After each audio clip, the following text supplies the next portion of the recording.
नमस्कार मित्रों। चौंकाने वाला सच महिला नागा का। वह क्यों काट दिया जाता है जबकि पुरुष नागा साधु के साथ ऐसा कुछ भी नहीं किया जाता है? आखिर क्या वजह है कि महिला नागा साधु का वह हिस्सा निष्क्रिय किया जाता है? तो मित्रों, आइए जानते हैं कि ऐसा क्यों किया जाता है।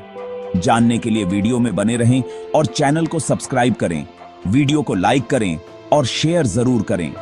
और मित्रों, महिला नागा साधु कैसे बनती है, इसकी वीडियो आई बटन पर मौजूद है, कृपया एक बार उसे भी अवश्य देखें। महाकुंभ 2025 का मेला महिला नागा साधुओं के बिना अधूरा ही रहता है, क्योंकि महिला नागा साधु के पास ऐसे ऐसे चमत्कार होते हैं जिसे देख लोगों के होश उड़ जाते हैं। आपने पुरुष नागा के बारे में तो कई बातें सुनी होंगी, पर महिला नागा साधु की बात करने से भी लोग घबराते हैं, क्योंकि यह महिला नागा अपने चमत्कारों को गुप्त रखती है और सिर्फ ईश्वर से संपर्क साधने के लिए ही उनका इस्तेमाल करती है। इसलिए लोग महिला नागा के बारे में कुछ नहीं जानते, सिवाय इसके कि वह नागा है। पर आज हम इस वीडियो में आपको ऐसी ऐसी बातें बताने वाले हैं जिसे सुनकर आपके होश उड़ जाएंगे, जिसमें महिला को नागा साधु बनाते वक्त उसके शरीर के एक ऐसे हिस्से को निष्क्रिय कर दिया जाता है जो शरीर में वासना जगाता है। पर यह प्रक्रिया सुनकर आपके रोंगटे खड़े हो जाएंगे।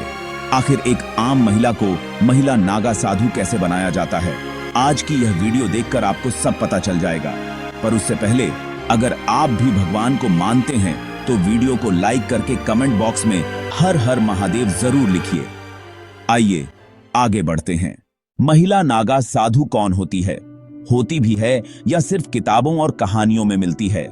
क्या सिर्फ पुरुष ही नागा साधु बन सकते हैं? देखिए, इसका जवाब तो मैं आपको अभी बता देता हूं कि महिला नागा साधु होती है। अब आपके मन में सवाल उठ रहे होंगे कि क्या महिला नागा साधु भी पुरुषों की तरह बिना कपड़ों के हर पल रहती हैं? और नागा साधु बनने के लिए महिलाओं को अपने जिस्म का कौन सा पार्ट त्यागना पड़ता है? लंबे लंबे बाल, भभूत से लिपटा बिना वस्त्र के बदन, हर पल नशे में डूबी रहना। क्या यही पहचान है एक महिला नागा साधु की? कैसी है इनकी रहस्यमयी दुनिया?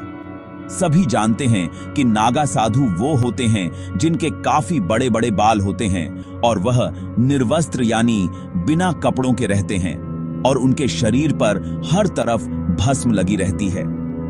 लेकिन नागा साधु के बारे में इतने सारे फैक्ट हैं जिनके बारे में बहुत कम लोग जानते हैं। सबसे पहले आपको बताते हैं नागा साधु और साधुओं से अलग कैसे होते हैं। नागा साधु कई मायनों में दूसरे साधुओं से अलग होते हैं। सामान्य साधु आपको कहीं भी दिख जाते हैं और उनका रहन सहन का तरीका भी नागा साधुओं से काफी अलग होता है। नागा साधु हर तरीके से इस दुनिया से दूर रहकर तपस्या करते हैं और अलग ही लाइफ जीते हैं। कोई भी बेहद कठिन परीक्षा और लंबे प्रोसेस के बाद नागा साधु बनता है। नागा साधु बनने की प्रक्रिया भी बहुत दिलचस्प है। नागा साधु बनने के लिए एक पूरी प्रोसेस होती है और इसमें कई लेवल पार करने के बाद ही कोई नागा साधु बन पाता है। यह प्रक्रिया कई सालों तक चलती है और उसके बाद किसी अखाड़े द्वारा उन्हें नागा साधु माना जाता है। इन लेवल्स को तहकीकात, महापुरुष, अवधूत, लिंगभंग या टांग तोड़ नाम दिए गए हैं। इसमें सबसे पहले तहकीकात की प्रक्रिया होती है, जिसे अखाड़े में एडमिशन की तरह माना जा सकता है। इसमें पहले नागा साधु बनने के इच्छुक इंसान की अखाड़े में एंट्री होती है और जांच पड़ताल की जाती है। इस दौरान अखाड़े के लोग यह तय करते हैं कि यह नागा साधु बन सकता है या नहीं। उसके बाद इन्हें अखाड़े में शामिल किया जाता है और कई सालों तक उन्हें साधुओं के साथ तपस्या करनी होती है। कई साल तक तपस्या करने के बाद जब वह नागा साधु बनने के लिए तैयार होते हैं तो उसके बाद उनकी कई स्तर पर परीक्षा होती है। इस दौरान उनके तप त्याग की जांच की जाती है। पहले की प्रक्रिया ब्रह्मचर्य होती है। इसके बाद उन्हें महापुरुष बनाया जाता है। इस प्रक्रिया में उन्हें रुद्राक्ष दिए जाते हैं जो अक्सर नागा बाबा के शरीर पर दिखाई देते हैं। इसके बाद अवधूत प्रोसेस से गुजरना पड़ता है, जिसमें उन्हें बाल कटवाने पड़ते हैं, मतलब मुंडन होता है और खुद का ही पिंड दान करना पड़ता है। ऐसे में वह अपने परिवार और संसार के लिए मृत हो जाते हैं। इसके बाद वह साधना करते हैं और भगवान में ही लीन हो जाते हैं। इसके बाद एक प्रक्रिया होती है जो अखाड़े में लगे एक खंबे के नीचे होती है। इसी प्रक्रिया में कई रिवाज पूरे किए जाते हैं, जिसमें लिंग भंग की प्रक्रिया भी होती है। इसके बाद उन्हें वासना आदि से मुक्त कर दिया जाता है और उनके लिंग को एक तरह से निष्क्रिय कर दिया जाता है। इस प्रक्रिया के बाद नागा साधु बनते हैं और कुंभ के दौरान ही कई गुरुओं द्वारा नागा साधु बनाया जाता है। बारे में जानने से पहले क्या आपने कभी एक नागा साधु को देखा है? नीचे कमेंट्स में यस लिखकर जरूर बताइए। आपको बता दें कि महिला नागा साधु बनने से पहले यहां महिलाओं को 10 से 15 साल तक कठिन ब्रह्मचर्य का पालन करना पड़ता है। इसके बाद अगर इन महिलाओं के गुरु इस बात से संतुष्ट हो जाते हैं कि महिला ब्रह्मचर्य का पालन कर सकती है, तभी उसे दीक्षा प्रदान की जाती है। नागा साधु बनने के लिए दृढ़ इच्छा शक्ति और सन्यासी जीवन जीने की प्रबल इच्छा होनी चाहिए। महिला नागा सन्यास बनने से पहले अखाड़े के साधु संत उस महिला के घर परिवार और उसके पिछले जन्म की जांच पड़ताल करते हैं। महिला को भी नागा साधु बनने से पहले खुद का ही पिंड दान करना पड़ता है और पुरुषों की ही तरह महिला नागा साधु का भी मुंडन किया जाता है। फिर उस महिला को नदी में स्नान के लिए भेजा जाता है। महिला नागा सन्यासिन पूरा दिन भगवान का जाप करती रहती हैं और सुबह सुबह जल्दी उठकर शिव जी का जाप करती हैं। इसके बाद दोपहर में भोजन करने के बाद फिर से शिव जी का जाप करती हैं और शाम को सोती हैं। अखाड़े में महिला साधुओं को पूरा सम्मान दिया जाता है। जब महिला नागा सन्यासी पूरी तरह से बन जाती है तो अखाड़े के सभी साधु संत उस महिला को माता कहकर बुलाते हैं, साथ ही सन्यासी बनने से पहले महिला को यह साबित करना होता है कि उसका अपने परिवार और समाज से अब कोई मोह नहीं है। इस बात की संतुष्टि करने के बाद ही आचार्य महिला को दीक्षा देते हैं। आपको बता दें कि महिला साध्वी को पूरी तरह से नग्न अवस्था में रहने की इजाजत नहीं है। वह बॉडी पर एक भगवा कपड़ा लपेट कर रहती हैं।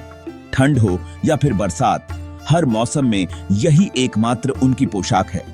तीर्थों में भी महिला साधुओं को नग्न स्नान करने की परमिशन नहीं है। आपको जानकर हैरानी होगी कि कई अखाड़ों में नागा साधु की दीक्षा लेने के लिए विदेशी महिलाओं की संख्या काफी ज्यादा होती है।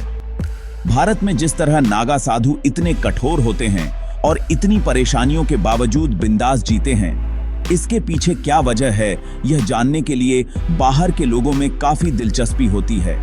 यही वजह है कि कुंभ में नेपाल से बहुत सी महिलाएं आती हैं। इनमें कई साध्वी ऐसी होती हैं जो गृहस्थ जीवन को त्याग कर साध्वी बन गई होती हैं। जूना अखाड़े में इस तरह की कई साध्वी हैं। इसके अलावा जर्मनी, मॉस्को, अमेरिका समेत अन्य देशों की महिलाएं भी साधु बन जाती हैं।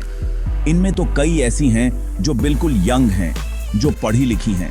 सच कहूं तो इन्हें हरि भजन के अलावा अन्य किसी से कोई मतलब नहीं। यह सभी साध्वी अखाड़ा के नियमों के मुताबिक ही पहनावा और तिलक से सबका श्रृंगार करती हैं। दोस्तों, अब जो मैं आपको बताने जा रहा हूं वह काफी हैरान कर देने वाला है। क्या कभी आपने सोचा है कि आखिर यह नागा या महिला नागा साधु सिर्फ कुंभ के मेले में दिखाई पड़ते हैं, लेकिन इसके अलावा इतने वर्षों वो कहां रहते हैं, कैसे रहते हैं? शायद ही आप में से किसी ने इस बात पर गौर किया होगा। नागा साधु हमेशा तपस्या में लीन होते हैं। वह साधना के लिए अखाड़े को छोड़ देते हैं और कंदरा में चले जाते हैं। कंदरा का मतलब होता है पर्वतों में मौजूद सुरंग। इसमें भी कई तरह के नागा साधु होते हैं और जगह के नाम पर उनके नाम होते हैं। जैसे पर्वतों में रहने वाले नागा साधुओं को पर्वतागिरी, नगर में रहने वाले साधुओं को पूरी, जंगल में रहने वाले साधुओं को अनन्य कहा जाता है। यह अलग अलग जगहों पर रहते हैं। माना जाता है कि कुंभ से पहले और कुंभ के बाद नागा सन्यासी हिमालय और अन्य पहाड़ों और जंगलों की गुफाओं में बैठकर तपस्या में लीन हो जाते हैं। यह आम तौर पर एक गुफा में कुछ साल रहते हैं और फिर दूसरी गुफा में चले जाते हैं। किसी को मालूम नहीं होता कि वह इन दिनों कहां हैं और क्या कर रहे होंगे। कई बार बहुत से नागा बाबा इन दिनों सन्यासी वस्त्र भी धार कर अलग अलग जगहों पर घूमने लगते हैं। वहीं कुछ निर्वस्त्र बाबा गुप्त जगहों में जाकर तपस्या करने लगते हैं।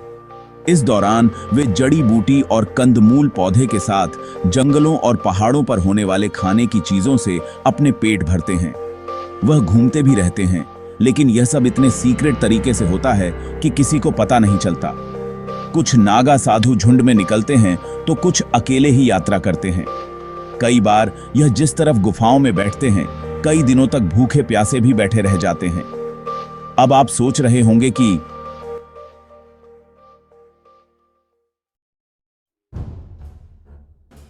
जब यह नागा साधु अपनी पहचान छुपाकर इधर उधर भ्रमण करते हैं, तो फिर यह करिश्माई तरीके से कुंभ में कैसे नजर आते हैं? कौन देता है उन्हें इस बात की जानकारी? दोस्तों, यही तो राज है। दरअसल हर अखाड़े में एक कोतवाल होता है। जब दीक्षा पूरी होने के बाद नागा साधु अखाड़ा छोड़ साधना करने जंगल या पहाड़ों में चले जाते हैं, तो यह कोतवाल नागा साधुओं और अखाड़ा के बीच की कड़ी का काम करता है। जब कभी कुंभ और अर्ध कुंभ जैसे महापर्व होते हैं, तो यह नागा साधु कोतवाल की सूचना पर वहां रहस्यमय तरीके से पहुंच जाते हैं। हालांकि यह किसी को नहीं मालूम कि उन्हें कैसे यह सूचना मिलती है कि कुंभ कहां हो रहा है और कब हो रहा है, लेकिन वह जहां कहीं भी होते हैं वो आ जाते हैं। कुछ लोगों का यह भी मानना है कि उनके पास कुछ ऐसी रहस्यमय विद्या या ताकत होती है जिससे वह अपने साथियों द्वारा भेजे गए संदेशों को समझ जाते हैं।